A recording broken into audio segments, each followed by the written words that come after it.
All right, hello everybody, welcome back. We are going to be jumping back into 1 Samuel. This week we'll be in 1 Samuel chapter 26. Remember, we're going chapter by chapter through the entire Bible. I started this years ago. Only a few of you have been around that long, I guess. But I started this years and years ago, and we're all the way up into the first First Samuel, the first book of Samuel, I guess you could say. And we're studying it as God's Word. Remember, it's one story through one family, but it's for all of humanity, and it's God's story to us. And just to recap, we're in the history books. I know I've been going over this a lot, so I don't have to go over too much here. But we did Joshua, Judges, and Ruth, and now we're in 1 Samuel. So after the books of Moses, this covers the rest of the historical narrative of the Old Testament. Now, of course, after Ezra, Nehemiah, and Esther, there's that intertestamental period, they call it. It's about a 400-year gap. But history tells us what happened with Greece. Greece is like the only empire in that big run that's doesn't really have a place in the Bible. It kind of like jumped over them. But we can know from history what happened there, and there's really some interesting things. You can read about the Maccabees. It's helpful, although it's not in the Bible. You can read about the Maccabean revolt, which really helps you understand Revelation, the end of time. It's a whole other thing. That's a whole other topic. But just wanted to give you guys an overview of where we're at. So we're getting towards the middle of the books for the history books here.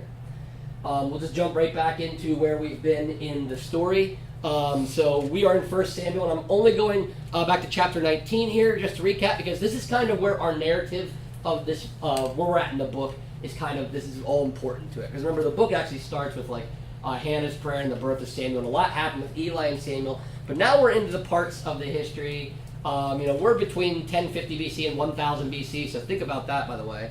A millennium before Jesus is ever even born yet. That's how back in history we are. But this chapter will be very important tonight, by the way, for us to reflect on, which also is another reason why it's really awesome to read a book chapter by chapter in chronological order.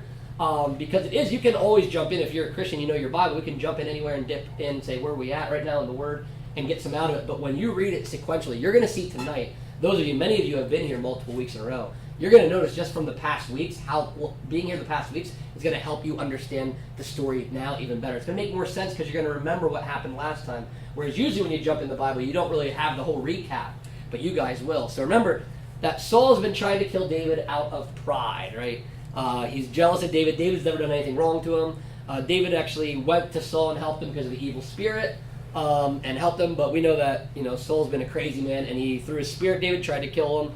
And David's been on the run, and we are in what is sometimes coined as David's fugitive years. And unfortunately, it doesn't end after he becomes king either, with his sons, and I'm sure some of you know about that. So remember, he's fleeing now from Saul. He hid in the cave of Adullam, and you remember this is where he kind of got his band of brothers here. It was just David, although he was anointed king, he has no army, because Saul has the army, because Saul is the king, right? And that makes sense politically, right? That makes sense to us. But here, David, while he's hiding out, he has men go and follow him, because David is going to be the next king, and it's been prophesied over and over to people, and they're starting to know it, although Saul is trying to deny and do everything he can, kind of like we are a lot of times. We know like God has a plan. Sometimes we try to do things in our own way and take things in our own hands. Saul's doing the same thing. David almost did as well, as we know. But this is where he got his band of brothers. Ended up being 400, joined him here. Later on, we know he got 200 more recruits, because his number, I think, goes up to 600 at one point. And we learned about David saving the city of Keilah, which is really neat, because just think about it. Let's pause and reflect. Like, if you're a fugitive on the run, the last thing you're doing is trying to get into a war, right? But David is such a king's heart that he says, hey, I know I'm on the run. I'm supposed to be hiding out from the king of Israel, King Saul, who hates me and wants to kill me. But my people, I'm going to their king, and my people are in turmoil here, so we're going to go fight them. Remember, his buddies were afraid, because they're not really warriors. They didn't do boot camp. They were just helping because they want to help David, and they know he's in the right and Saul's in the wrong. So they went, and they actually did save Keilah, which is pretty cool. That's how that went. But after that, we learned that Saul pursued David, which, how crazy is that? David just went and actually did Saul's job for him, if you could think about it. Because Saul's job as king was to protect the city of Keilah. Saul didn't do it, so David did it.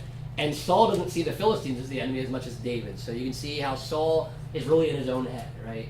And I talked about how we can do that sometimes. We can think there's people that are our enemies until you start thinking about it, like when David points things out to Saul, like, oh, maybe you're not my enemy. I don't know where this came from, right? So this is all in Saul's head, but he's really after David, although, according to Israel, David's done nothing wrong. Saul is just a jealous guy because David is liked more than him, and not only that, but he knows David's going to be king, and he's not really happy with God's decision there. And then we learned in chapter 24, that was 2 weeks ago, I believe, or 2 studies ago. This is where David spared Saul's life. Remember, Saul was on the hunt for David. It's another really cool synchronicity, you could call it here, where it just by coincidence, but it's not a coincidence because God's orchestrating this, right? Saul went to go to the bathroom in this cave alone, vulnerable, and he just happened to choose the one that David and his men were hiding in. David could have killed him, but instead he cuts the robe, which is reminiscent of earlier in the book when Samuel told Saul that his kingdom will be taken away from him, and as Samuel went to walk away, Saul tried to hold on to him and they ripped off into his hands. So when David showed it to Saul, I'm sure Saul had these flashbacks of this prophecy, right? And he knew it to be true then, for sure. If he didn't before, he could see David's holding that fabric which symbolized his kingdom being torn from him. And David, you can see, remember, in the humility, he got down before him, approached him up close. You know, Saul could have killed him if he wanted to, but David was just trying to be humble and say, hey, I'm not your enemy, right? I don't know where he got this idea. He's really nice about it. He says, I don't know, maybe other people told you to kill me, but don't listen to them, even though it all comes from Saul. David's a really good, he's really good delegate. He's really good with what I call public relations and relations. He's really good with his words here. And Saul, remember, he was sorry about what he did. Then we kind of take like this interlude in between what happens again tonight, we'll read. But the last chapter we did last week was 1 Samuel 25. Remember, this is where, you remember, David's now in the wilderness, because after Saul, said, hey, I'm sorry, David, I won't kill you. Remember, Saul goes home, but David doesn't, because remember why? David does not really trust Saul, right? So he still actually stayed in the wilderness. And while he was there, remember, David and his men protected the shepherds of this rich man named Nabal. Remember, he was a rich man, but his name means fool. And he showed throughout the entire chapter he was an utter fool. David sends his men here and says, hey, we protected you while we were out there. It's the harvest. You're a rich guy. Can we just get some food and some drink because we want to celebrate the festival with you guys. We don't have anything. And they were kind of the security team. They did their shifts, right? And they weren't in the wrong to ask for this. And Nabal was, rich. And honestly, if he was rich and had everything, it should have been in the kindness of the heart, whether they worked for him or not, just to help him along, right? But David's kind of earned it. But Nabal says no, right? And now David's like, strap on your swords, man. We're going to go kill him, remember? David's a little hasty here. And then we learned about Abigail, who steps in, remember? And I said, you can even see the story of Jesus Christ in this scene right here, because Abigail steps in. Now, did Abigail wrong David? No, she didn't wrong any of them, right? It was Nabal who did it, her husband. But she steps in and basically says, charge it to my account. Here's all the stuff. She had all this food she brought, which shows how rich they were. She could just go gather all this food really quickly, right? Could any of you guys go home and get 200 loaves of bread and like 3 vats of wine, all the stuff that she brought? Probably not. But that means that's how much plenty they had. She comes and tries to make it right. Says, here, charge to me. I'll take all the blame. And David is thankful for it. She actually stops David from being foolish, right? Because David was going to take this into his own hands. He was going to kill Nabal. And while maybe you could have justified the Nabal killing, he said he was going to kill everybody in the household of Nabal, which means his innocent guys. Remember, they kind of thought he was an idiot. They thought he was a fool. When Abigail's talking to them, they're like, listen, you know how hard-headed he is, Abigail. He's not going to listen to us. You're going to have to go do it, right? Which she ended up going. She remember Nabal was so drunk at his festival when she was to approach him, she didn't even tell him anything. And then remember Nabal died, and we don't sure if he had a heart attack or something like that or what happened. But he says God struck him dead, which means God was behind whatever health condition he had, whatever he fell over dead from. God was behind all of that, and we want to learn. David learned a valuable lesson here. That you shouldn't take things into your own hands. Because what was he going to do? He was going to kill Nabal. But God was going to do that anyway, right? And Abigail was the reason that David didn't have more blood guilt, as they call it, more blood guilt on his hands. Because more innocent people could have died. And we already know that David's going to kill some innocent people down the road, unfortunately. And he already kind of has. Remember the priest at Nob? David's lying and his sin gets a lot of people in trouble, gets people killed. And I'm telling you that today, sin still gets people hurt and gets people killed. A lot of times people want to blame God for the problems they have in life or why they're getting hurt. It's really sinful people. Just like their sins affect other people, right? It's the same thing. And we see that in David. Who, remember, David is a man after God's own heart, which kind of blows our mind when you read David's story about everything he went through. But it was really his reaction to when he sinned, right? Because we're no different than David or Saul in the fact that we all sin, just like they sin. The difference is, are you going to be Saul and say, well, I only did it because, technically, God, I could technically do this because you forgave this, and I was really just trying to... Do you try to explain away your sins, or are you like David, like, God, I am so sorry I did that. Please forgive me, create a clean heart in me. So that's really, remember, why David is the good king out of both of them. Not that they're sinless at all. And that's a really important thing as a Christian to know. We're never going to be perfect. And some people get the idea from the church that we're going to be perfect, but we're not going to be. We're always supposed to be striving to be better. And remember, this is just a map, and you can see this is a map for 1 Samuel 24 through 27, which is we are in the midst of that right now.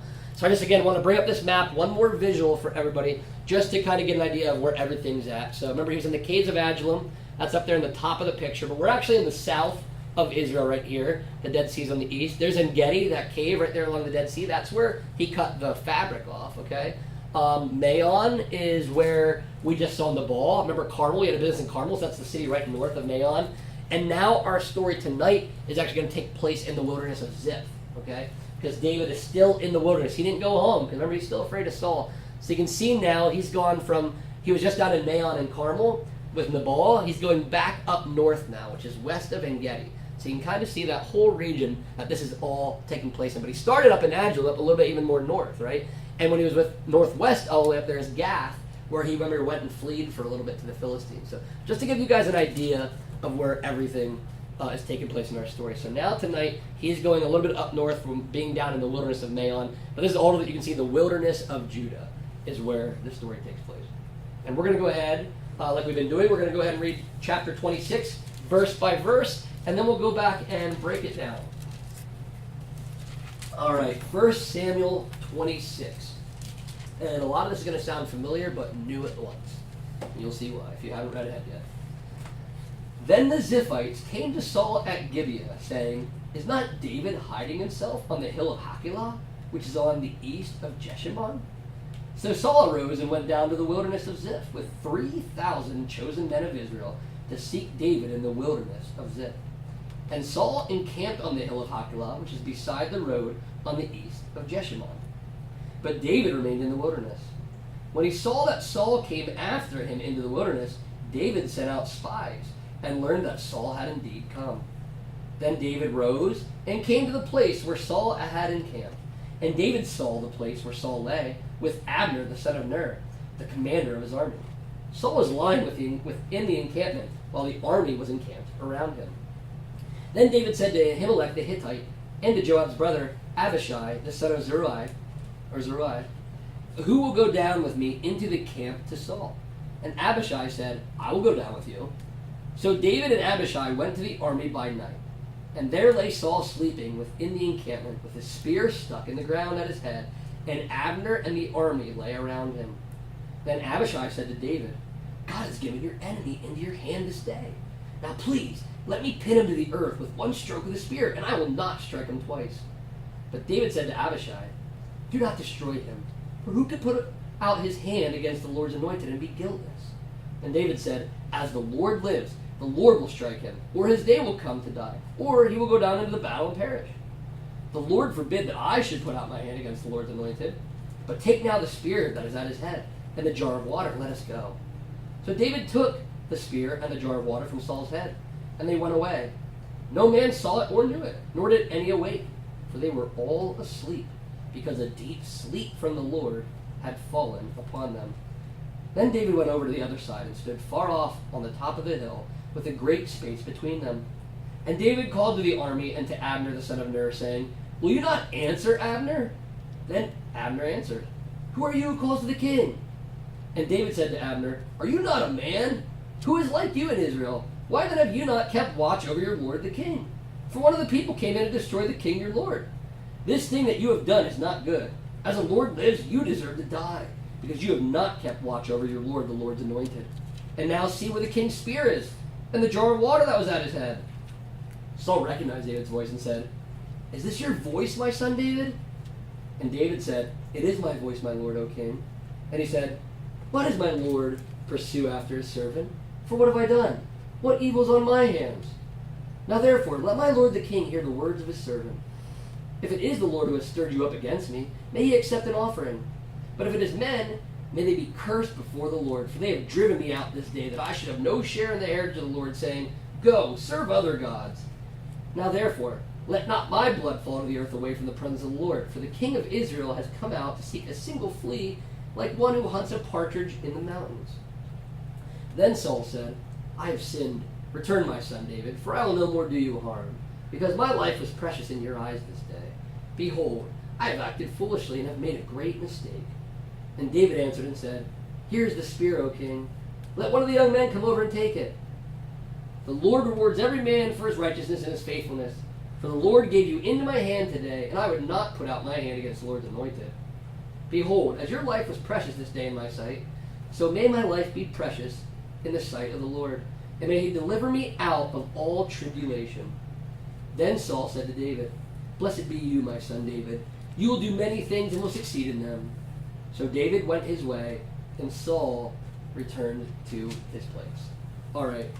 So we read 1 Samuel 26 here, and it sounds a lot like 1 Samuel 24, doesn't it? Sounds very similar. And you'll find out in the Bible, I talk about this a lot, there's always patterns, right?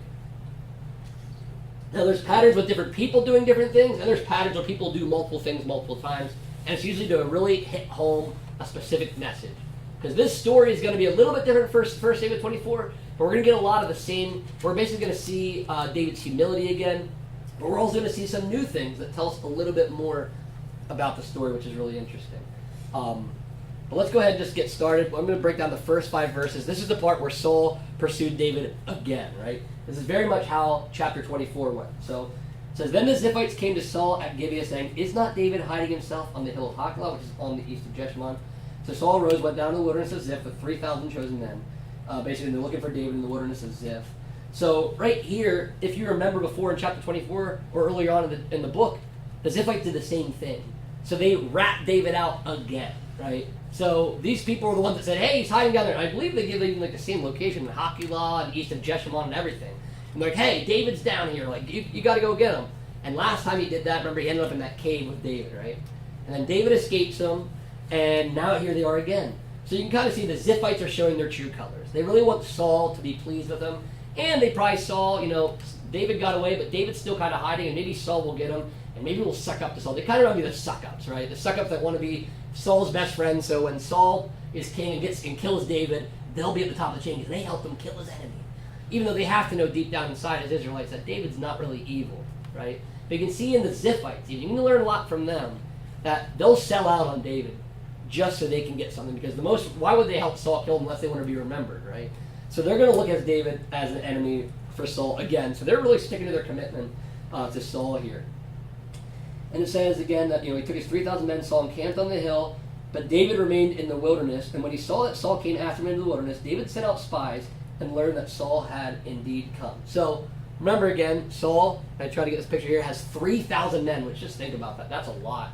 We have typically, I think, 100 here. So you're talking like, 30 times what we have in this church, going on and going after this one man who has no harm whatsoever. He's taking in the whole army, which again is a crazy, use of resources. Could you imagine if the President of the United States called up the army to chase was one enemy down in the States? Meanwhile, our whole coast is open to other enemy attacks. That's basically what he's doing here. He's being so self-absorbed, so selfish, that he's called up 3,000 troops to go chase a shepherd, David, who's going to be king anyway. So it's kind of hopeless. But Saul, again, is that one guy that doesn't want to let God get his own way. He doesn't like what God's going to do, and he's going to try everything he can to get out of it. And we'll see an allusion to that even later on in the story as we cover this.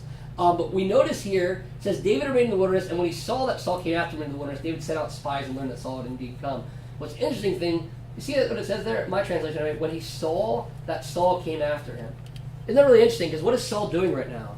Saul's trying to find David. So it's hide and go seek.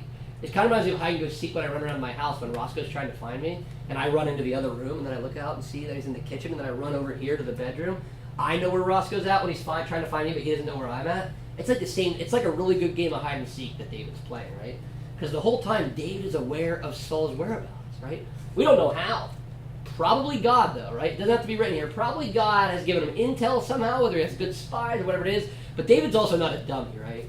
David's also set to be king. God has prepared him to be a leader. And you can even see here, what is he doing? He's sending spies out. So he knows where Saul's at. He's not going to go and he's going to spy it out, scout it out. He's being wise about everything. He wants to make sure he has everything in check. So again, just from there, on a quick brief, so you won't think anything of it, but you stop here, you're like, that's interesting. Saul again's looking for David. David knows right where Saul is. And you can even remember when Jonathan, the last time we heard from Jonathan, he knew where David was. was. So it's really interesting. How does the king's son know where he's at? How does David know where Saul's at? How can Saul not find him? It might have to do with how God on the large scale does this to the people from the Jewish people of Israel, where he blinds them from the truth, and we're only able to see it because he shows us, right? Probably a similar concept here. David's allowed to know about Saul's whereabouts because God needs him to keep him safe, and Saul can't find him because God's keeping him blind because he needs to keep David safe. I think you see God on both sides of this here.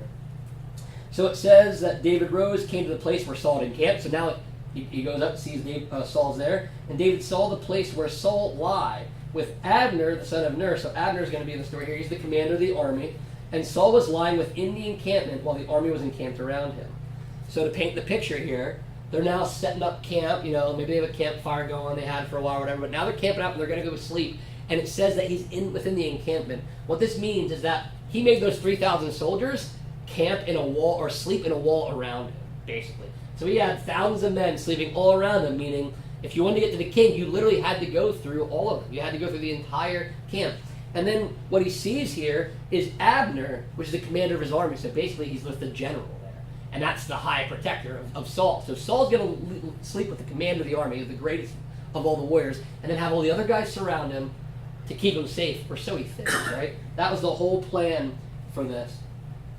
So David sees that, and he goes to these two men, Ahimelech the Hittite and to Joab's brother, which Joab's going to help David with his army, we'll know later, but Abishai. So he's talking to Ahimelech and Abishai, and he says, "Who go down with me into the camp of Saul?" And Abishai said, "I will go down with you." So David and Abishai went to the army by night, and there lay Saul sleeping within the encampment with his spear stuck in the ground at his head, and Abner of the army lay around him. So it's interesting here, he goes to two men, Ahimelech and Abishai, and he asks these two men, "Who's going to go with me?" So it's interesting to think about this. I just always like to pick these things apart, like, why is it like this? So remember, David has how many men? Does anyone remember how many he has at this time? 600. He has 600 men. It didn't say David went to 600 men and said, "Who will come with me?" He goes to these two guys, Ahimelech and Abishai. I personally think it's because, just like I'm a sports guy. Just think about this. In sports team, you have a football team. You only have a lot of really good players. But if you want to win the game, or you have, all right, I'm going to ask this receiver and this running back. Which one of you guys wants the ball, right? You're not going to go and, they're all good, but you have certain guys that are your top-notch guys. When you need something done that's really important, you go to those guys, right? So I think these, just for the fact that he asked those two, he's not going to just ask two random guys. I'm guessing that Ahimelech and Abishai is later on in the Bible. You'll learn more about him. They're probably trained assassins. He's now had them as trained assassins. He's seen the most potential. Remember, they fought against Kyla. He's now seen his team play out in the field, right? And he knows who his all-stars are.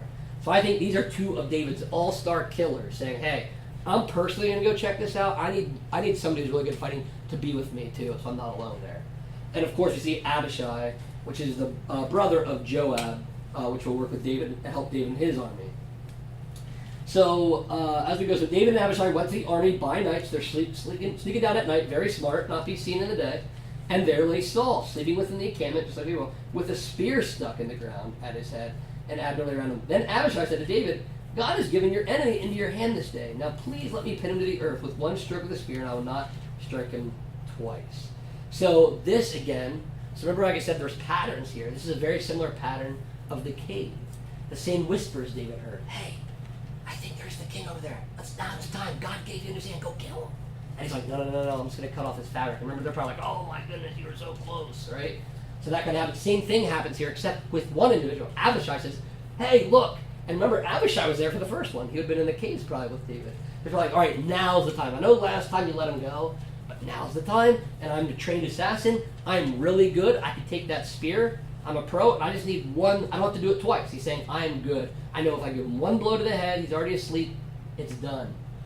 Does anybody, and this gives me flashbacks, everything's patterned in the Bible. You can maybe see, do you have any idea, if he would have known the history, Abishai, which he probably did, is probably well-versed to an extent.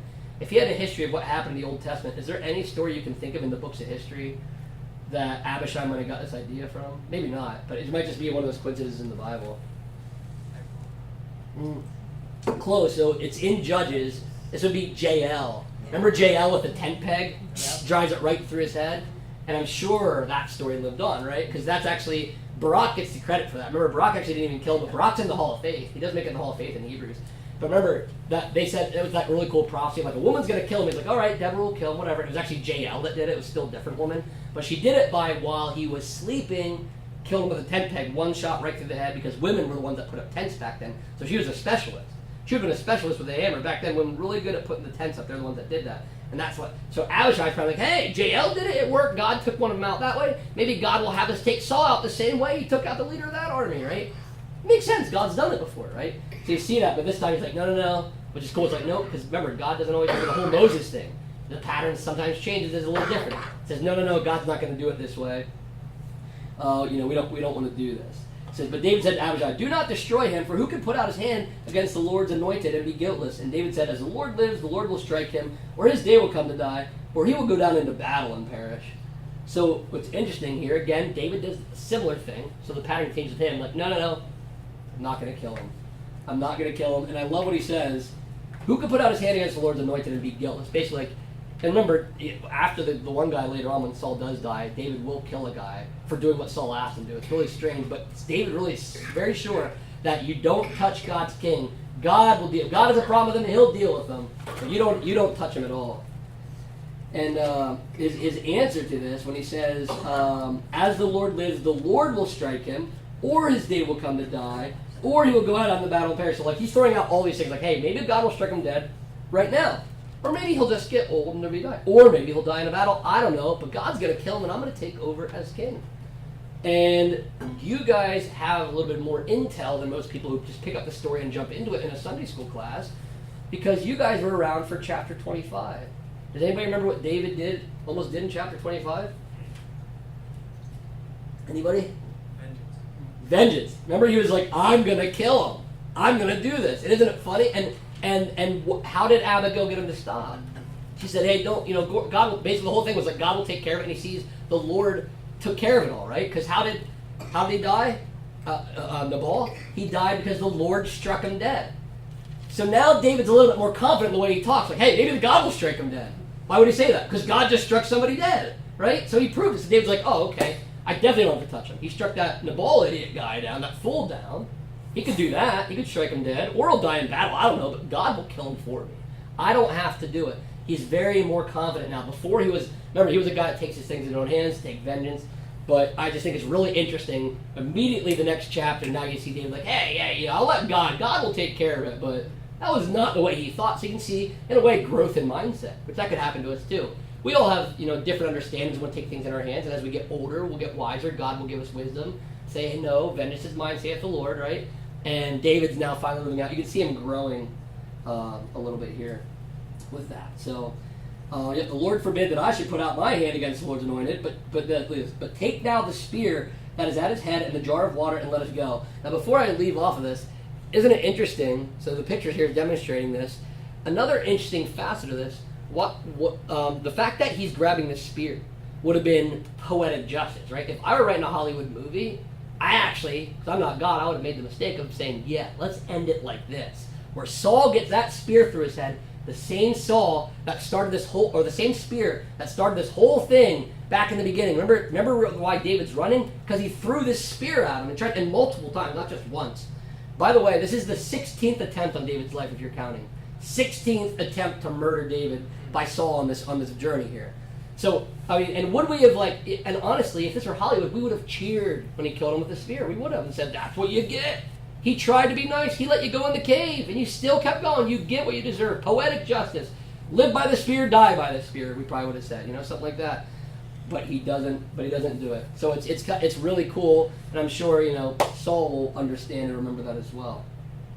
So he takes the spear, and not only the spear at his head, but he says, and the jar of water, and let us go. So David took the spear and the jar of water from Saul's head, and they went away. I like this part here. This is a cool detail. Now, no man saw it or knew it, nor did any awake, for they were all asleep, because a deep sleep from the Lord had fallen upon them.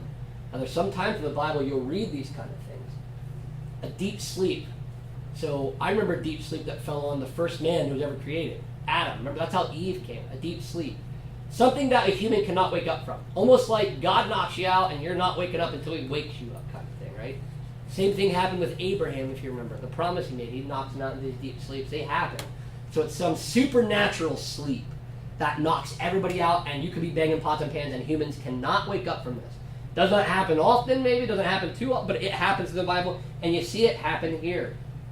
And it would be divine, because had David gone down there and tripped something up, it would be him and Abishai in the middle of 3,000 men. I don't care how good Abishai and David are. They're going to be outnumbered. It's going to be very, very dangerous. But perhaps, because now think of this too. This is different than chapter 24. Here's one of the big differences I picked out of this. So remember in chapter 24, where was David in? Do you remember where David was at? Hiding in a cave. And Saul went into the cave. This time, Saul's over here sleeping. What does David do? David goes to Saul.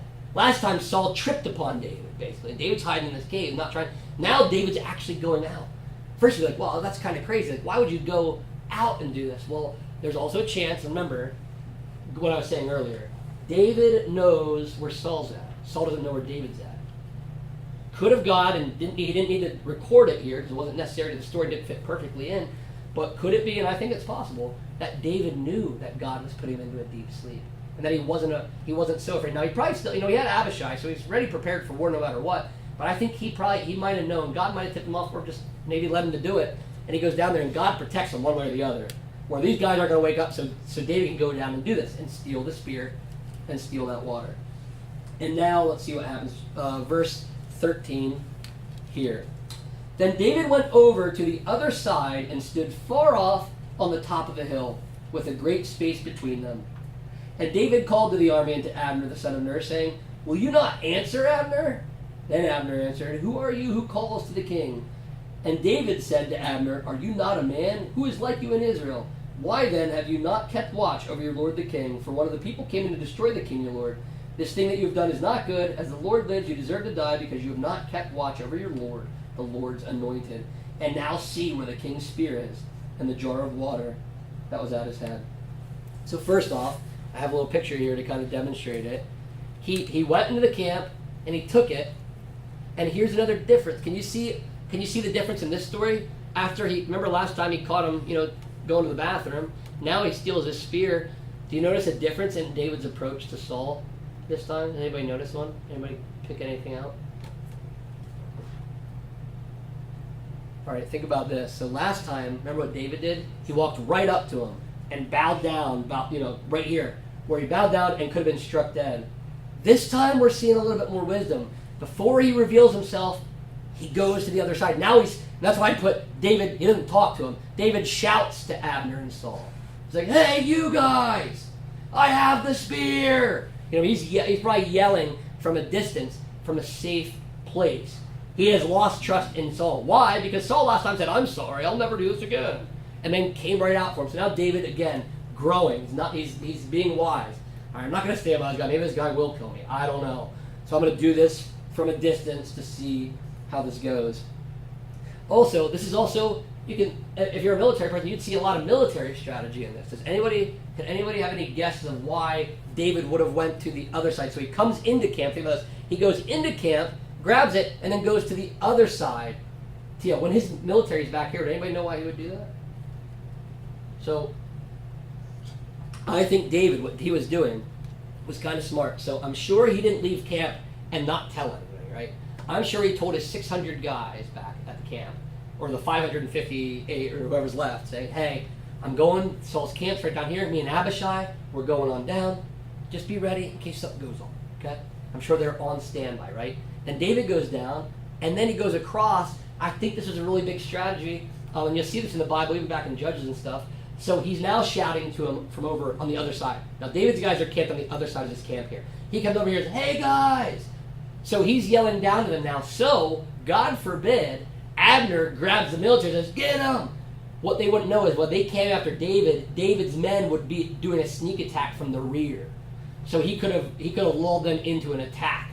And so I think that was his strategy. Because not only is he going there in distance to be safe, he's also going the opposite side. So they kind of have a trap set up. And earlier in the Bible, these kind of things would happen where, they would come in to, clear a city or whatever, and they would be on the other side, and these sneak attacks always happen. So I think David knew about that, And David was just trying to set himself up. Now he's being more wise. He's no longer bending down on his face right in front of Saul while Saul has a sword in his hand, right? Or a spear. He's now being wise. He definitely does not trust this king here. Okay, so then he talked to Abner. What he did, then he shouted at Abner, was pointing out Abner's job was to protect the king. He is like the head of Secret Service, right? Now imagine if the head of Secret Service, the President of the United States, you found out that the President's wallet was stolen out of his office by some taxpayer down the road, right? That guy, what would happen? He'd get fired, right? Well, getting fired back then was getting killed. So basically saying he should get fired from life. You got to kill him. He's like, hey, you deserve to die. Because that's the truth. If you can't protect the king, that was your time. The king could be dead right now. And what did he say? See where the king's spear is. Hey, Abner, check, go get the king's spear and water and see where it's at. He's kind of taunting him here. You can see David in his language taunting him. Hey, Abner, where's your king's spear? Or what, are you sleeping on the job? Kind of like yelling at him. He's mad and kind of making Abner look bad, which he did here. And he says, I have the king's spear and the jar of water. Now, a lot of people ask, why would he grab, why were these details included? The spear and the water. I think it shows, one, it's God, really. God is in charge of Saul's protection. The spear would have been his protection. He says, I have everything, your protection can't stop me, and you can't sustain yourself. Because what is water? Life. Everything dies without water. Animals, plants, humans. He's basically saying, I have what keeps you alive. I have what keeps you safe. I am with God. God can take all that away from you right now. And basically, Saul is stripped naked, is what it would feel like to him. That his enemy got his protection and his sustenance. So I think it was symbolism behind this, that what God was doing, and that's why he grabbed that. And then we see, Abner at first like, hey, who are you? Who's yelling down there? And David says, and then you see Saul, it says, recognize David's voice. So Saul knows David's voice. Of course, his number one enemy. He's been fighting. He's been trying to get him for, quite a bit of time now.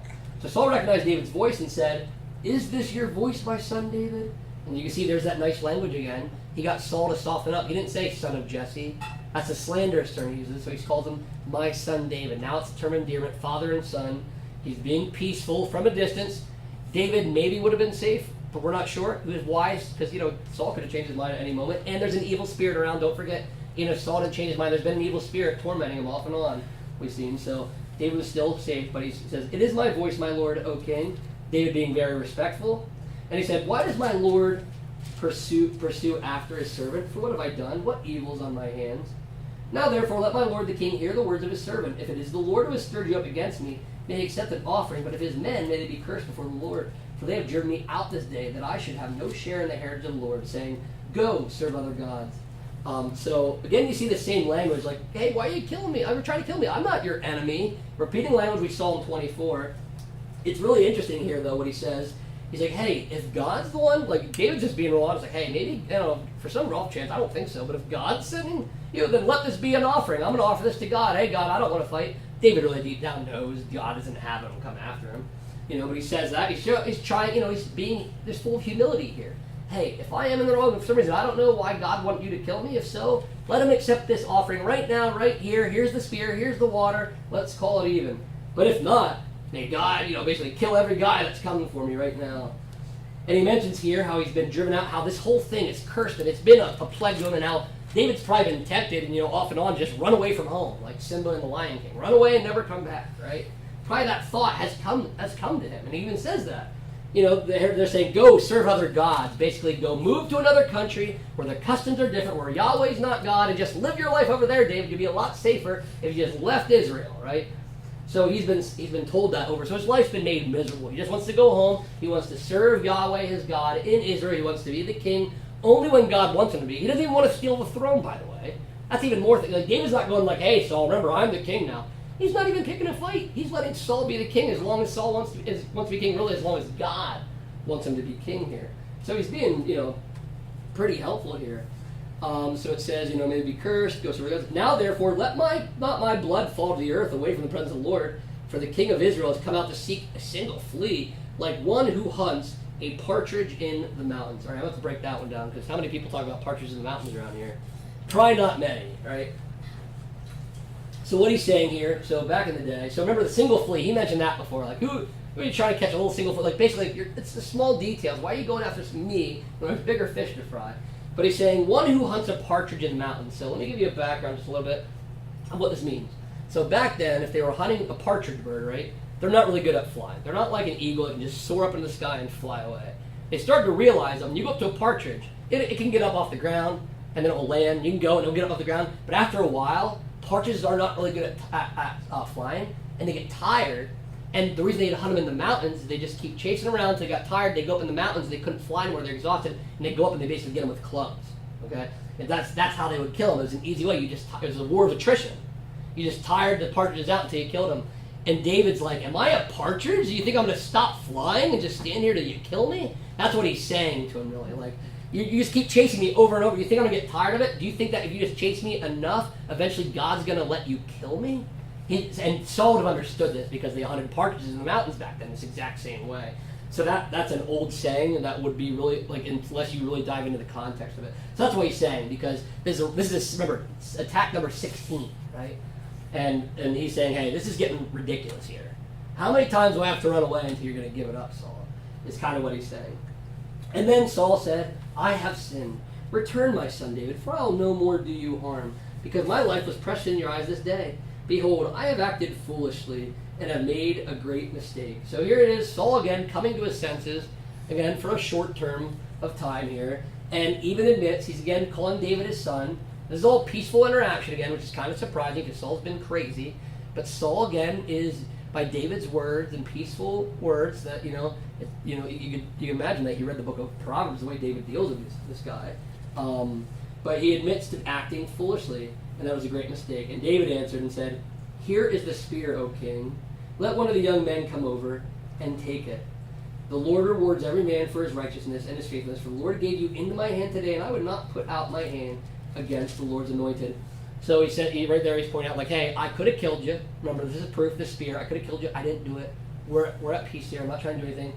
But I like what he does here. This time he didn't say, hey, come get it, or I'll bring it over. He said, send one of your guys over. Like, I don't trust you anymore, right? You've been trying to kill me. My trust is completely over, man. Send one of your representatives to me, and I'll give you the spear back. See, again, here you can see David is way more cautious in this sparing of Saul than he was in chapter 24. It says, behold, as your life is precious this day in my sight, so may my life be precious in the sight of the Lord, and may he deliver me out of all tribulation. So David's just pleading to God kind of right here. May God, may God see that I'm innocent, may he deliver me. Then Saul said to David, blessed be you, my son David. You will do many things and will succeed in them. So David went his way, and Saul returned to his place. Kind of ends almost identical to chapter 24. So I was like, yeah, you know what? I'm going to let you go. I'm going to go home. And Saul goes, or David's like, I'm going to stay in the wilderness. I'm not going home, right? So the same thing. And why? Because this guy is crazy, right? Over and over and over. And it kind of reminds us, like, again, if this were Hollywood, if we were watching this film, we would have been okay with it ending with Saul's death by the spear or whatever here. And we would have said, wow, how gracious he was, how many chances he gave him. And at some point, if somebody's trying to kill you, you got to kill them or be killed. That's what we probably would have said. And I would have thought it was probably right if I didn't have the Bible. And the Bible here, again, is clearly showing us, while David would have been in the right probably to kill this man, God prevented it. God didn't want it to, and God is going to carry it out the way he wanted to, which we'll see coming up. Not too many chapters. We'll see in a few weeks how Saul's demise comes and how David knew that. But it's also, again, interesting to see here Saul, when he comes, like, again, I don't know, like, if it's the spirit. It doesn't say if the evil spirit's coming on him, leaving, coming on, or how it works. And then, because David's music's what calmed the spirit and got him to leave last time. Does the presence of David and his voice get the evil spirit to flee again? Possibly. Possibly when David shows up and talks to him, it's that calming effect and the evil spirit flees, and Saul can have a real conversation. And, you know what I mean? Like he's all good. Until things happen and he goes crazy again when he gets all caught up in his own mind. But it's really interesting to see here. It says, you're going to succeed. He basically gives a prophecy, which he already knows, again, is true, that he's going to be king. And you'd think he'd give up here, but he just doesn't. And David went his way, and Saul returned to his place. And that's where this chapter 26 ends. So does anybody have any questions, thoughts, or comments based on what we read there? Anything they'd like to add?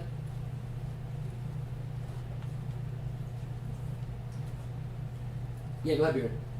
Abishai is one of David's mighty men that we learn about. That is correct. Second Samuel. That's right. Yep, he's related to Joab. And they have another brother too, and there's a whole killing that'll go on later on. I think it's 2 Samuel. So yeah, you'll read about him. He's kind of like, that's kind of like an intro. If you did like a character study on Abishai, you'd probably start somewhere around here. And yeah, he'll be in. You'll see more Abishai later. The guy that came down, that's standing here figuratively. I don't know what they really look like. This is just kind of a guess, but there's one. He'll pop up in the stories later. Yeah, that's a great point. Any other thoughts or comments? All right. Well, thanks again for coming out. Make sure to read 1 Samuel 27. David's going to flee to the Philistines. Again, another pattern we're going to kind of see. So we'll go jump into that. But go ahead. You can read again, chapter 26. See if you find anything new. Bring it to us next week. Otherwise, read ahead. It's always good to read the chapter ahead, so when we talk, it will click a lot more too. But thanks again for coming. Until next time, keep your lamps trimmed and burning.